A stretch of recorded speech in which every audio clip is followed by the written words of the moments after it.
Hello बच्चों, स्वागत है आप सबका हमारे इस दूसरे लेक्चर में। और मुझे पूरी उम्मीद है कि हमारा जो फर्स्ट लेक्चर था रियल नंबर्स का आपको बहुत बढ़िया तरीके से पसंद आया होगा और Euclid's division lemma, Euclid's division algorithm और जो बेसिक्स थे रियल नंबर्स के आपके क्लियर हो गए होंगे। तो चलते हैं बिना समय वेस्ट किए हुए हमारे सेकेंड लेक्चर की तरफ, जिसमें कि हम यूक्लिड्स डिवीजन लेमा का एप्लीकेशन देखेंगे, किस तरीके से हम हाईएस्ट कॉमन फैक्टर निकालते हैं, ये वाली भी चीज देखेंगे।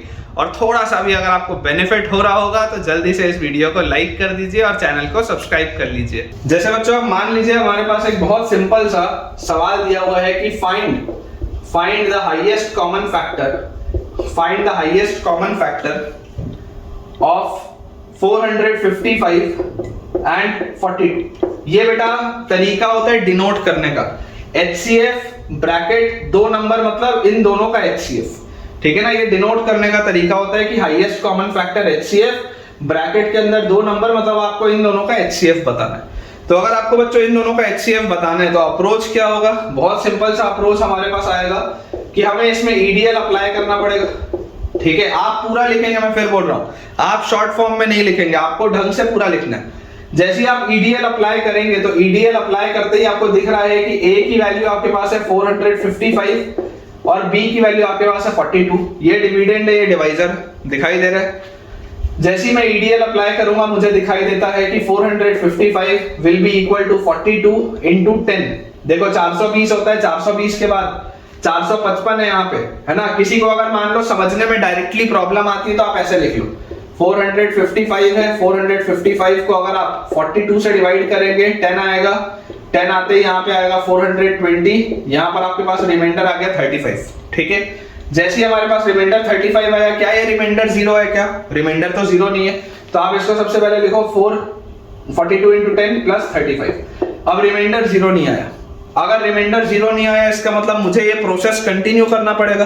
तो जब मुझे प्रोसेस कंटिन्यू करना पड़ेगा तो अब ये जो B है और ये जो R है, इस पर मैं लगाऊंगा EDL, डिवाइजर पर और रिमाइंडर पर। आप ध्यान से उन स्टेप्स को पढ़ें, मैं आपको इसलिए बता रहा हूं। ये जो डिवाइजर है और ये रिमाइंडर है, अब मैं डिवाइजर और रिमाइंडर पर EDL लगाऊंगा। तो देखो ये रिमाइंडर 35 था, अब 35 और 42 पर मैंने EDL लगाया, 35 पर और 42 पर।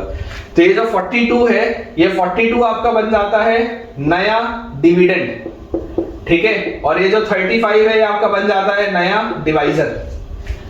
42 जो है नया डिविडेंड बन जाता है और 35 जो है वो नया डिवाइजर बन जाता है। तो 35 इंटू 1 अगर मैं करूंगा तो 35 और प्लस 7 आएगा रिमाइंडर। यहां से भी आप देख सकते हैं, देखो 35 को अगर आप 42 को 35 से डिवाइड करोगे तो 35 1 जा 35 सब्ट्रैक्ट करेंगे 7 आएगा रिमाइंडर।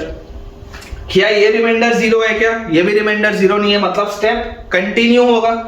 तो अब ये जो 35 है, this will be your new dividend and this 7 will be your new divisor. तो 7 इंटू 5 और प्लस रिमाइंडर 0, मिल गया रिमाइंडर 0।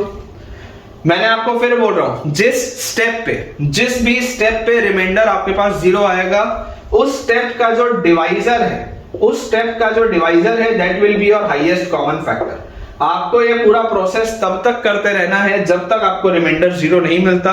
और जिस पर्टिकुलर स्टेप पे आपको रिमाइंडर 0 मिलेगा, उस पर्टिकुलर स्टेप का जो डिवाइजर होगा that will be the highest common factor of the two numbers. ये मेरा अप्रोच है। यहां पर देखो, अगर यहां पर मुझे नहीं मिला तो अगेन मैं 35 को अब डिवाइड करूंगा 7 से, तो मेरे पास क्वोशिएंट आएगा 5, 35 सब्ट्रैक्ट करूंगा, रिमाइंडर आएगा 0। मतलब ये जो डिवाइजर है स्टेप का, this is the highest common factor. ये अप्रोच है जो हमको समझना बहुत ज्यादा जरूरी है। आप अगर चाहें तो आप अपने ओरिजिनल जो आपका मेथड होता था प्राइम फैक्टराइजेशन का, आप प्राइम फैक्टराइजेशन से भी इसको करके देख सकते हैं, रिजल्ट आपको सेम मिलेगा, ठीक है। तो ये अपने पास आ गया। अब मैं बेटा आपको एक बात बता दूं कि 99.9% जो टीचर्स होते हैं वो इतने में छोड़ जाते हैं।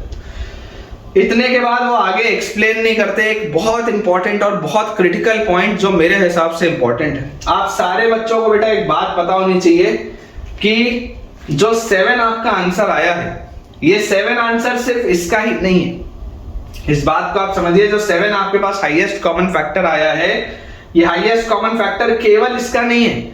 आपको ये बात जानकर बहुत आश्चर्य होगा और बहुत अच्छा भी लगेगा कि highest common factor of 455 and 42 will be the same as highest common factor of 42 and 35 and this will be the same as highest common factor of 35 and 7 और सबका ही इनका आंसर क्या आएगा, इन सबका ही आंसर 7 आएगा, इन सबका ही आंसर 7 आएगा। मतलब कि ये जितने पेयर बन रहे हैं ना, ये बेटा जितने पेयर बन रहे हैं, ये वाले आपके जितने पेयर बन रहे हैं, सबका ही आंसर सेम आएगा। ये बहुत इंपॉर्टेंट ऑब्जर्वेशन है जो मैं दावे के साथ बोल सकता हूं, इस वीडियो को देखते हुए 99% बच्चों को नहीं पता होगा। मुझे इमीडिएटली वीडियो पॉज करके एक बार कमेंट करके बताइए क्या ये चीज जो मैंने आपको बताई आपको पता थी या नहीं पता थी। ठीक है, 455 और 42 का भी 7 आएगा, 42 और 35 का भी 7 ही होगा, 35 और 7 का भी 7 ही होगा। जितने भी स्टेप्स होंगे सब में ये जो पेयर बन रहा होगा ना, सबका ही आंसर 7 होगा, इसीलिए उसका आंसर भी 7 आता है। ठीक है, ये इसके पीछे का बेटा लॉजिक है। इसे अपन क्लियर करते हैं, नेक्स्ट क्वेश्चन सॉल्व करते हैं। नेक्स्ट अपने पास बच्चों क्वेश्चन दिया है, ये मेरे ख्याल से आपकी बुक के सॉल्व्ड एग्जांपल में भी दिया है। मैं आपको बेटा ये जो पूरा वीडियो बना रहा हूं इसमें सारे सॉल्व्ड एग्जांपल, सारे जो एक्सरसाइज के क्वेश्चन मैं आपको लाइन से सब बताऊंगा, किसमें क्या कंसेप्ट लग रहा है, कौन सा कंसेप्ट रिपीटेड है, कौन सा आप खुद से बना सकते हैं, कौन सा मुझे बनाने की जरूरत है, मैं सब कुछ आपको बेटा बताऊंगा। तो ये वाला अभी जो मैं आपको सवाल करा रहा हूं, ये सॉल्व्ड एग्जांपल में आपको दिया है कि find the highest common factor of कौन से दो नंबर्स हैं हमारे पास है 4052 एंड 12576। 4052 एंड 12576 ये अपने पास बच्चों सवाल है। क्लियरली आपको दिखाई दे रहा है, अगर हमको हाईएस्ट कॉमन फैक्टर निकालना है तो हमको यूक्लिड्स डिवीजन लेमा लगाना पड़ेगा। और अगर जैसी बेटा मैं यूक्लिड्स डिवीजन लेमा लगाऊंगा, मुझे दिखाई दे रहा है डिविडेंड आएगा यहाँ पर 12576 और डिवाइजर हमारे पास आ जाएगा 4052। ये बेटा अपने पास चीज आ जाएगी। और जैसी ये चीज हमारे पास आ जाती है, अब यहां से यूक्लिड्स डिवीजन लेमा आपको क्या बोलता है, 12576 विल बी इक्वल टू 4052। अब देखो यहां पर बेटा लिखा हुआ है 4052, इसको अगर मैं 3 से मल्टीप्लाई कर दूं तो मेरे पास रिमाइंडर क्या बचेगा, अपन यहां पर देख लेते हैं। तो देखो लिखा हुआ है 12576, इसको हमने डिवाइड किया 4052 से, 3 से अगर मैं इसको मल्टीप्लाई करूंगा तो 3 2 6, 3 5 अपने पास आएगा 15, 5 कैरी 1 तो 1 और 3 4 12। ये अपने पास आता है। सब्ट्रैक्ट अगर हम करेंगे तो यहां पर बेटा अपने पास बचता है 420। ठीक है, तो रिमाइंडर हमारे पास आ गया इस स्टेप में 420। क्या ये रिमाइंडर 0 है, सवाल है, मतलब इसका जवाब है नहीं, इसका रिमाइंडर 0 नहीं है। तो अगर रिमाइंडर 0 नहीं है मतलब ईडीएल मेरा अप्लाई होता रहेगा बार बार। तो यहां से देखिए अब इस स्टेप में 4052 will be the new dividend and 420 will be the new divisor. ठीक है, अब 420 इंटू बच्चों अगर मैं मान लो कर लेता हूं 9, ठीक है, क्योंकि मुझे दिखाई दे रहा है 420 इंटू 10 तो 4200 हो जाएगा, इससे बड़ा हो जाएगा। तो 420 अब आपका नया डिवाइजर है और 4052 आपका बच्चों नया क्या है, this is your new dividend. तो 9 से अगर मैं मल्टीप्लाई करूंगा तो 9 0s are 0, 9 2s are 18, 8 carry 1, 9 4s are 36 और 1 37। ये अपने पास आ जाता है। सब्ट्रैक्ट जैसे करेंगे 2 - 0 0, 15 - 8 is 7 और उसके बाद यहाँ पर आ जाएगा 13 - 37 is 2, तो 272 आ गया। क्लियरली आपको दिखाई दे रहा है कि यहाँ पर बेटा जो ये 272 हमारे पास आया है, obviously this is also not equal to 0। तो अगर बच्चों ये भी 0 के बराबर नहीं है तो अगेन प्रोसेस कंटिन्यू होगा। 420 will be the new dividend, 272 will be the new divisor. और क्लियरली मुझे दिखाई दे रहा है कि 272 को तो 1 से बस मल्टीप्लाई करूंगा तभी हो पाएगा, उसके अलावा काम नहीं चलेगा।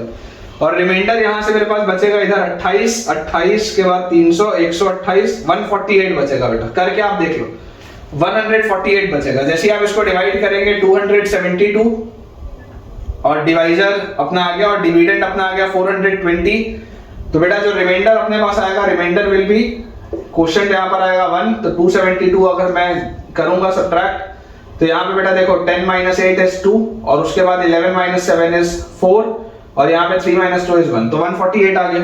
ये भी 0 नहीं है। अगेन प्रोसेस कंटिन्यू होगा। 272 is equal to 148 obviously into 1 plus, अब रिमाइंडर मेरे पास क्या आ जाएगा, तो 148 में यहाँ 52 के बाद 200 में पहुंच गया तो 52 और 70 इज 122 और 124, ये मेरे पास आ जाएगा इसका रिमाइंडर। ठीक है, और जैसी बच्चों ये चीज अपने पास आ गई, again 148 will be equal to 124 again into 1 होगा, 124 into 1 और प्लस रिमाइंडर अब कितना आ जाएगा, remainder in this case will be 24, remainder in this case will be 24। और जैसी बेटा ये चीज आ गई अपने पास, तो अब 124 will be equal to 24 into 5 plus 4, क्योंकि 24 into 5 कितना होता है 120। और फाइनली बेटा अगर अब हम ध्यान से देखेंगे तो 24 is equal to 4 into 6 plus 0। ये अपने पास देखो फाइनल स्टेप हो रहा है। फाइनल स्टेप में बेटा आपके पास आ जा रहा है 24 is equal to 4 into 6 plus 0, उसके बाद 124 is equal to 24 into 5 plus 4, उसके बाद 148 is equal to 124 into 1 plus 24। ये सारे के सारे अपन ने स्टेप्स किए। इसी को आप आगे देखो कंटिन्यू करके सॉल्व कर सकते हो। जैसी बेटा ये चीज मेरे पास आई तो मुझे एक चीज पता है कि जिस स्टेप पे रिमाइंडर 0 होता है उस स्टेप का जो डिवाइजर होता है that is the highest common factor.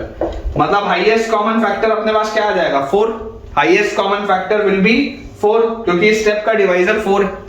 और यहां से जो क्रिटिकल ऑब्जर्वेशन मेरे पास आती है वो क्रिटिकल ऑब्जर्वेशन बच्चों मेरे पास क्या आ जाएगी, क्रिटिकल ऑब्जर्वेशन विल बी कि highest common factor of 12,576 and 4,052 is same as the highest common factor of 4,052 and 420 is same as the highest common factor of 420 and 272 is same as the highest common factor of 272 and 148 is same as the highest common factor of 148 and 124 is same as the highest common factor of 124 and 24 is same as the highest common factor of 24 and 4 and सबका ही answer अपने पास 4 आएगा।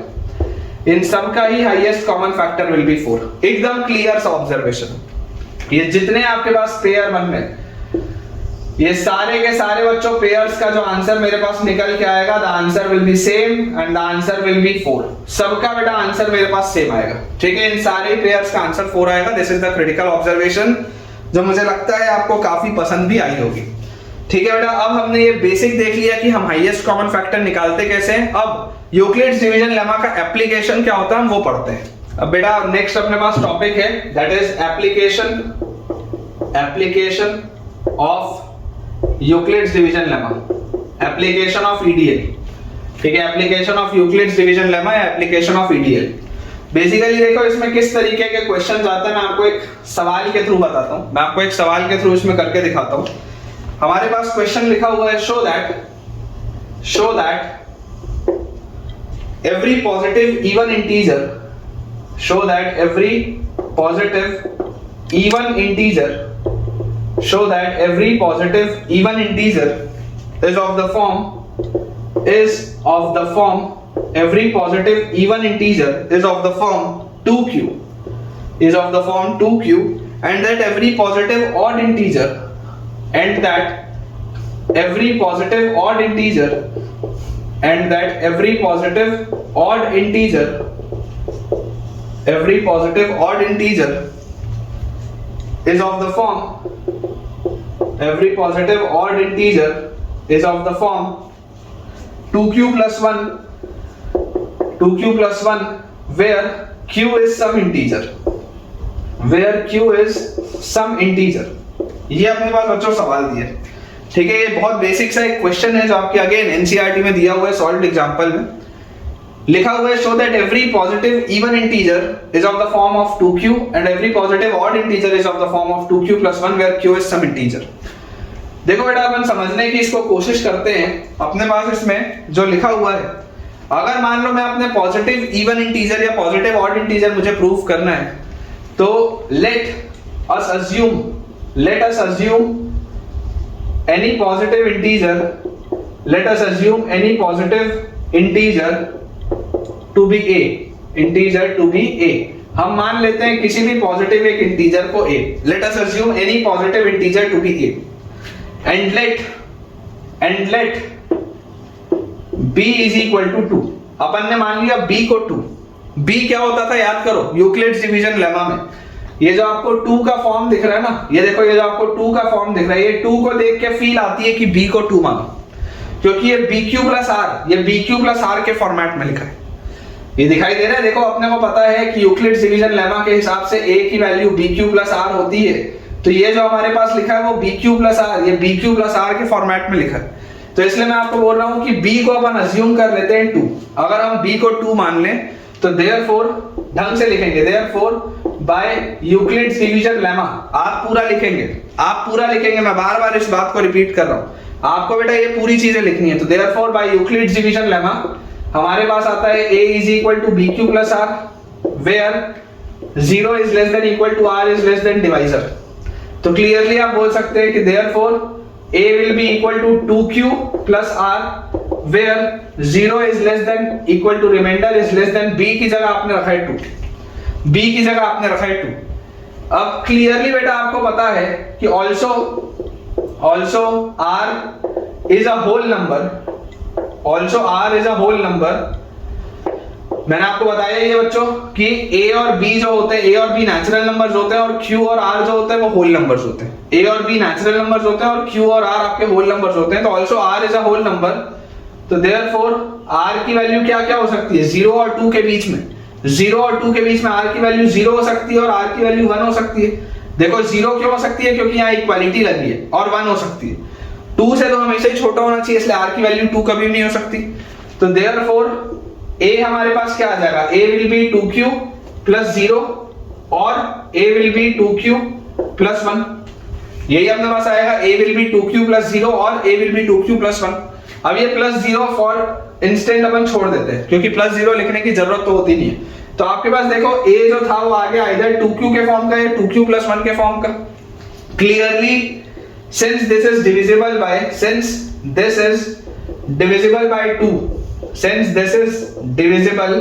by 2, therefore a is equal to 2q for every positive even integer, है ना। show that every positive even integer is of the form of 2q।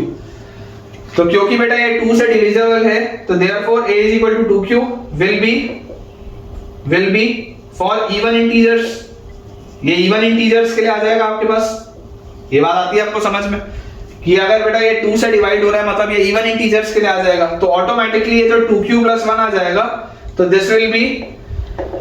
this form will be for odd integers। कोई भी odd integers के लिए आप इस format में बोल सकते हैं 2q plus 1 के फॉर्मेट में। तो देखो यही अपने को बेटा प्रूफ करना था, where q is some integer, q कोई भी एक इंटीजर होगा।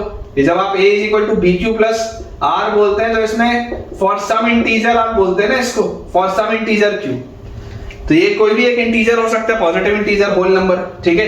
तो ये अपना इसका डेरिवेशन, बहुत सिंपल सी बात है। देखिए इस तरीके के मैं आज आपको बहुत सारी चीजें कराने वाला हूँ, और किसी भी स्टेप पे अगर आपको बेटा थोड़ा सा भी डाउट आता है तो आप एक बार या तो रिवाइंड करके दोबारा से सुने या आप कमेंट्स में पूछें, लेकिन बेटा पूछें जरूर, अपने डाउट्स रहने ना दें, सारी चीजें क्लियर करें। मैंने पूरी ये कोशिश की है कि जो भी काम की चीजें थी मैंने सारी चीजें आपके लिए नोट की हैं और हर चीज मैंने बोली भी है।